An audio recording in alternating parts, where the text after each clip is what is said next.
নমস্কার। আজ রাখি বন্ধন উৎসব। সেই রাখি বন্ধন উৎসবের পবিত্র লগ্নে আমরা বিদ্যালয়ে কিছু ভেষজ গাছ, তার সাথে ভালো প্রজাতির একটা আখ গাছ আমরা বিদ্যালয়ে রোপণ করব। ছাত্রছাত্রীরা সেই রোপণ করবে। প্রীতিজিৎ, গাছটা লাগাও তো, এটা খুব সুন্দর। এগুলো হচ্ছে পোঁক হয়ে গেছে, এইগুলো সব পোঁক গাছ বেরোবে। লাগাও, এটাতে গাছ হবে খুব সুন্দর আগামী দিনে। এটা এখানটা দাও, এখানটা দাও। আখ গাছ লাগানো হচ্ছে বিদ্যালয়ে।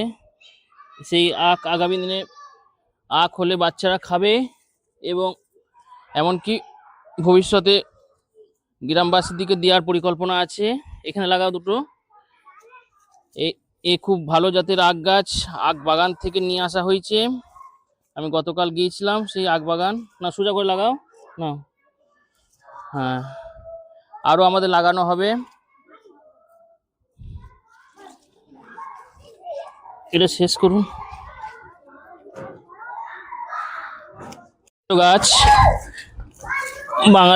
বাঙালির খুব পরিচিত গাছ, নাকদোনা গাছ।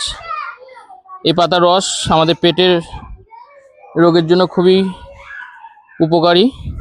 সেই নাকদোনা গাছ আমরা বিদ্যালয়ে আজকে রোপণ করছি রাখি বন্ধনের পবিত্র লগ্নে।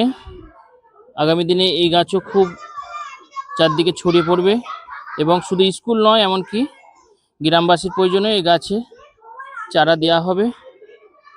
আরেকটি গাছ লাগাবো আমরা, সেটা হচ্ছে হাড়জোড়া গাছ।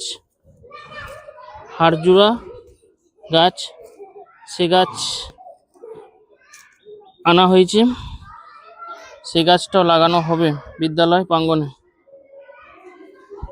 সমস্ত দিক থেকে বিদ্যালয় সমৃদ্ধি হয়ে উঠবে।